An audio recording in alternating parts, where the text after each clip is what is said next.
مساء الخير، عاملين ايه؟ النهارده هنعمل مع بعض بسكوت نواعم اللي كلنا بنعشقه وبنحبه. لو انتي بقى اول مره تشوفيني فدي قناتي، يا ريت تنوريني بالاشتراك وتفعلي زر الجرس عشان كل ما انزلك فيديو جديد يوصلك. ولو عجبك الفيديو ولو عجبتك الوصفه ما تنسيش تسيبيلي لايك. تعالي بقى نشوف عملنا البسكوت الحلو ده ازاي. معايا هنا نص كوبايه من السكر المطحون، سكر ناعم مطحون، ومعاهم تلت كوبايه زيت وتلت كوبايه من الزبده.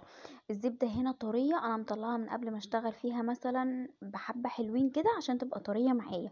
وبالمضرب بقى بتاع البيت هنضربهم حلو قوي. لو انتي مش عايزه تستخدمي مضرب البيت فهتضربيهم على ايدك، بس هياخدوا منك شويه وقت شويه، لان انا عايزه القوام ده يبقى كريمي. انا عايزه الزبده والسكر وكله يدوب مع بعضه حلو قوي لحد ما يبقى القوام اللي معاكي ده قوام كريمي. فلو مش هتستخدميه اضربي حلو قوي على قد ما تقدري بالمضرب اللي هو اليدوي. فانا عشان اسهل على نفسي هضربه على طول بالمضرب الكهرباء. بصي بقى شكله بدأ يعمل ازاي، بدأ كله يختلط مع بعضه والزبده ساحت وكله دف في بعضه. اول بقى ما هوصل للقوام الكريمي كده ان كله خلاص تمام، هنزل على طول هبقى محضره جنبي بيضه. البيضه دي برضو بدرجه حراره الغرفه، اهم حاجه يبقى كله بدرجه حراره الغرفه، ما يبقاش فيه حاجه ساقعه معانا. هنا بصي بقى القوام عامل ازاي، بقى عامل شبه الكريمه كده. هو ده القوام اللي انا عايزاه. اهم حاجه بس لما تيجي تضربي في الاول بايديهم، يعني بايدك كده، حركي المضرب بايدك عشان السكر ما يبهدلكيش الدنيا. دوبيهم كده الاول في بعض وبعد كده شغلي المضرب، عشان لو شغلتي بقى وانتي حاطه السكر ده مش قادره اقولك ايه اللي هيحصل عندك. اديهم وقتهم كده لحد ما يبقوا بالقوام اللي انتي شايفاه ده. بصي قوامها عامل ازاي، قوامهم تقل وكلهم امتزجوا ببعض. هجيب بقى البيضه، هنزل ببيضه واحده بس، يعني هو كمان بسكوت اقتصادي ببيضه واحده. هننزل بقى ببيضه كده. وطبعا طالما استخدمنا بيضه انزلي بفانيليا، انا بحب بكاوي الفانيليا، باكل فانيليا اللي هي البودر. لو انت عندك فانيليا سايله انزلي بفانيليا سايله، مش هنختلف. هنا بقى نزلت باكل فانيليا اهو، وهضرب بقى الخليط ده كله مع بعض لحد ما برضو البيضه تتضرب مع الخليط ويديني قوام. بقى القوام ده انا عايزه هنا القوام يبقى هش كده وفلافي على قد ما تقدري، فحاولي ان انت تضربيه حلو قوي عشان الحركه دي هي اللي هتخلي لك عجينه البسكوت معاكي ناعمه. شفتي بسكوت ناعم لما بتيجي تشتريه بتلاقيه متكسر ازاي من كتر ما هو ناعم. فدي الحركه دي بقى هي السبب. ادي وقتها، ادي الحاجات دي ان هي تتضرب واديها وقتها عشان البسكوتيه تطلع معاكي في الاخر ناعمه كده وبتدوب في بقك. هنضرب بقى حلو قوي كده. ولو انتي وصلتي للجزء ده ولسه ما حطيتيش اللايك اوعي تنسي تحطي اللايك. هنا بقى كنت خلاص، هنا خلصنا المواد السائله اللي احنا هنحطها. هيتبقى عندي بقى المواد الجافه. تعالي نشوف بقى ايه المواد الجافه اللي احنا هنحتاجها في وصفه النهارده. هجيب بقى كوبايه كده، هحط الاول كوبايه ونص من الدقيق، عشان انا عايزه العجينه البسكوت اللي معايا دي انا مش عايزاها تنشف مني نهائي. انا عايزه العجينه تبقى ناعمه قوي على قد ما اقدر، اللي هو ان انا اتعامل معاها بحرص. اهو نزلت الاول بكوبايه ونص من الدقيق. وبعد كده بقى هنزل بمعلقتين كبار هرميين من النشا. وبعد كده هحط معلقه من اللبن البودر او الحليب البودر، معلقه. وبعد كده هحط نص معلقه صغيره من البيكنج باودر، نص معلقه صغيره ممسوحه من البيكنج باودر او كيك شيف، اي حاجه عندك مش هنختلف يعني. وطبعا هنحط ذره ملح، رشة ملح كده صغير. بس كده، هي دي كل المكونات اللي عندي. هنخلط بقى. طبعا احنا متفقين ان اي عجينة بسكوت احنا مش بنعجنها، احنا مجرد ان احنا بنلم العجينة بس، مش اكتر من كده. اوعي تعجني في البسكوت كتير، هيطلع معاكي مش حلو. احنا مجرد ان احنا بنخلط المكونات كلها مع بعض ونبقى عايزين العجينة دي اللي احنا حطيناه يختفي. بصي بقى لما جيت الم اهو بكوبايه ونص دقيق، لا العجينه بصي عامله ازاي في المعلقه، لا لسه محتاجه الكوبايه ونص تبقى معاكي حلوه قوي. ده بيرجع بقى مثلا زاد مني شويه الزبده، البيضه، حجم البيضه اللي انا حطاها كبيره، انت هتحطي ممكن حجم بيضه صغيره. فكل ده بيختلف من دقيق، من نوع دقيق لنوع دقيق. فانا حطيت كوبايه كده وبنزل بصي بمعلقه بمعلقه. انا مش عايزه العجينه ناشفه، عجينه بسكوت نواعم بالذات العجينه بتاعته بتبقى ناعمه جدا. فخلي بالك ما تستعجليش وتحطي دقيق، لا انزلي كده بمعلقه بمعلقه لحد ما العجينه تلم معاكي. وبعدين انا بصي انا مش عايزه العجينه آه، تمسك قوي في بعضها، انا مجرد ان العجينه تلم وتسيب من المعلقه. انا هنا حطيت الربع كوبايه كلها اللي انا كنت حطاها، وهنديها بصي تقلبتين كده. بعد كده بقى انا عايزه احس العجينه بايديا، بحس برضو ان المعلقه ما بتديكيش احساس العجينه غير لما انتي تمسكيها بايدك. هنا بقى هحط شويه صغيرين كمان في الكوبايه، اقل بصي يعني حوالي معلقتين، وهحط في ايديا كده شويه دي عشان العجينه لو حاسه ان هي بصي ماسكه في المعلقه فما ايه ما نزروتش الدنيا بايدينا. اهو هحس بقى العجينه بايديا، هحط كمان الشويه اللي انا حطيتهم دول وبس كده. بصي العجينه بدات بقى تمسك في بعضها ازاي، بس خلاص هي العجينه كده بدات تلم وتمسك في بعضها. هحط الشويه اللي انا حطيتهم دول وبس كده. عجينة البسكوت يا جماعة، خصوصا نوع البسكوت ده، بسكوت الزبدة وبسكوت نوام عامة، لازم تبقى العجينة ناعمة معاكي خالص، فتعاملي معاها بحرص، تعاملي مع الدقيق بحرص. بس كده خلاص، كده العجينة لمت معايا وبقت تمام. هغطي بقى العجينة دي واسيبها حوالي 10 دقايق ربع ساعة في التلاجة ان هي تمسك نفسها شوية. هنا بقى بعد ما طلعتها من التلاجة، بصي بقى هنجيب كيسين من اكياس التلاجة، هنفتحهم كده وهفرد عليهم العجينه، يعني هفرد العجينه على واحد من تحت وواحد زيه من فوق. ما عندكيش كيس تلاجة، عندك اوراق زبده، ممكن تستخدمي ورق زبده، اي حاجه متاحه عندك استخدميها. يعني كيس التلاجة تمام وورق الزبده برضو تمام، مش هنختلف. انا بفتحه اهو زي ما انتي شايفه كده، فتحت واحد هفرد عليه من تحت عشان هنفرد العجينه على واحد وهنغطيها بواحد. هنا بقى العجينه اخدت نصها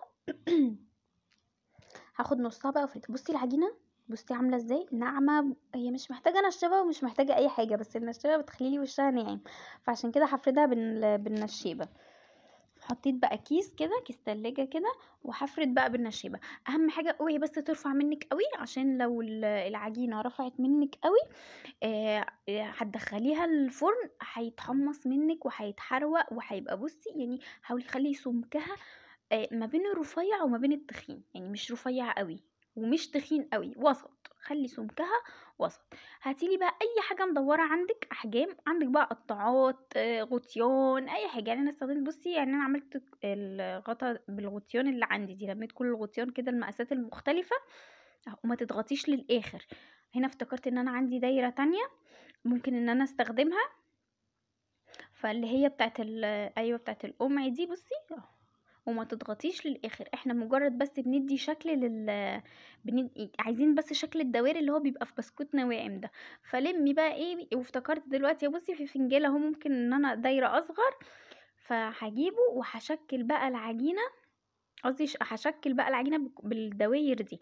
بصي هو هنا مش باينه عشان الاضاءه، بس انا بعد ما هخلص الكميه هوريها لك. يعني بصي اعملي بقى دايره كبيره في اصغر في اصغر في اصغر باللي متاح عندك، باي حاجه متاحه عندك تقدري تستخدميها وتشكلي بيها كده زي ما انت شايفه. فناجيل بقى كوبايات اي حاجه، انا هشكل المقدار اللي معايا ده كله، وبعد كده هقطعه واوريكي بقى ايه عمل المقدار ده، عمل معايا قد ايه. يعني هنقول مثلا احنا حطينا بقى الاول كوبايه ونص، وهنقول نص زياده يعني كوبايتين دي. بصي هقولك بقى عطاني كام واحده بسكوته.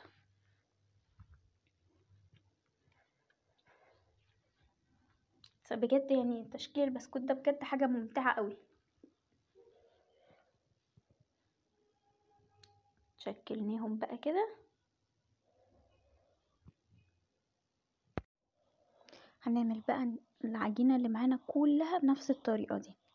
لو يعني بصي دوري بقى على اي حاجه عندك، اي حاجه عندك هتأدي الغرض، اي حاجه مدوره وخلاص. ولو على فكره لو مش عايزه تعمليها مدوره ممكن تعملي اي نقشه فيها كده وخلاص، مش لازم. بس انا حاولت ان انا اعمل كده، يعني نقرب شكل بسكوت نواعم اللي احنا بنشتريه من بره عشان يبقى شكله ايه، قريب. بس كده كده احنا شكلنا العجينه كلها. تعالي بقى قربي اقرب لك الكاميرا على العجينه عشان تشوفي بقى الدوائر عامله ازاي. بصي بصي بقى شكلها. حاولنا على قد ما نقدر اهو ان احنا نعمل كمان شكل بسكوت نوام، يعني مش بس الطعم، لا احنا هنعمل كمان الشكل. تعالي بقى عشان نقطعه. بصي بقى اول حاجه، اول دايره انا قطعت بيها دي اللي هضغط عليها كده، عشان ايه افصل الدوائر اللي احنا عملناها على العجينه. العجينه اصلا ناعمه جدا ناعمه جدا، يعني انا هقولك كمان لما هنيجي ننقلها في الصينيه تنقليها ازاي عشان العجينه ما تبص منك. هن... هنشيل بقى الدوائر دي كلها كده، يعني هنطلع البسكوت وهناخد بقى العجينة الزيادة دي طبعا اللي اتبقت مننا، هنلفها يعني هنعجنها، يعني مش هنعجنها، هنلمها على بعض تاني وهنفردها ونعمل منها بسكوت. ولسه في نص، خلي بالك كمان ان في نص العجين انا سايباه لسه في الطبق، فهحط كل دول على بعض بقى وهفردهم، واللي يتبقى هفضل المهم واعجنهم لحد ما يطلع لي في النهايه الكميه كلها، ما يتبقاش معايا عجينه نهائي. بصي انا بلم اهو العجينه وبحطها على جنب عشان هلمها وافردها تاني.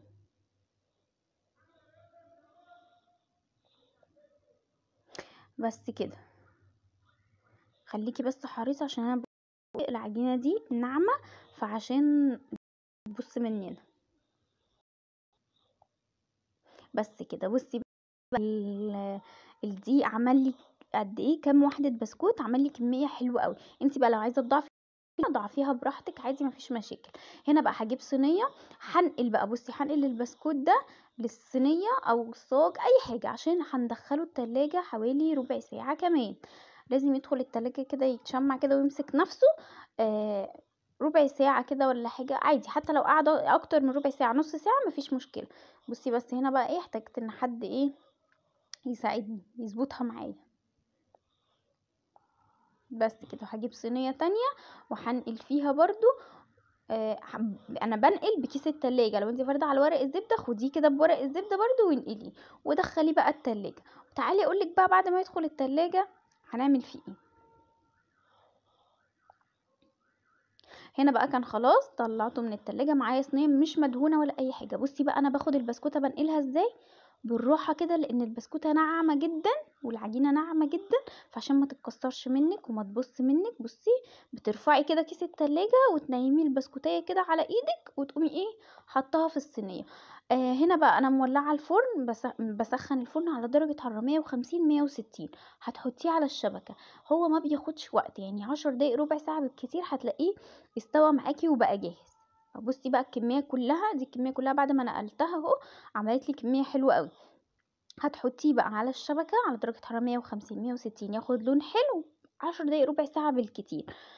هنا بقى كان طلع من الفرن. بصي بقى، بصي الجمال، بصي يا دوبك بتتك عليها كده يا دوبك بتتكسر معاكي، بجد رهيب وطعمه حلو قوي. اتمنى بقى وصفه النهارده تكون عجبتك، ولو الوصفه عجبتك ما تنسيش تسيبي لي كومنت حلو زيك وتعملي لي لايك، ولو انتي لسه ما اشتركتيش في القناه اوعي تنسي تشتركي في القناه وتفعلي زر الجرس.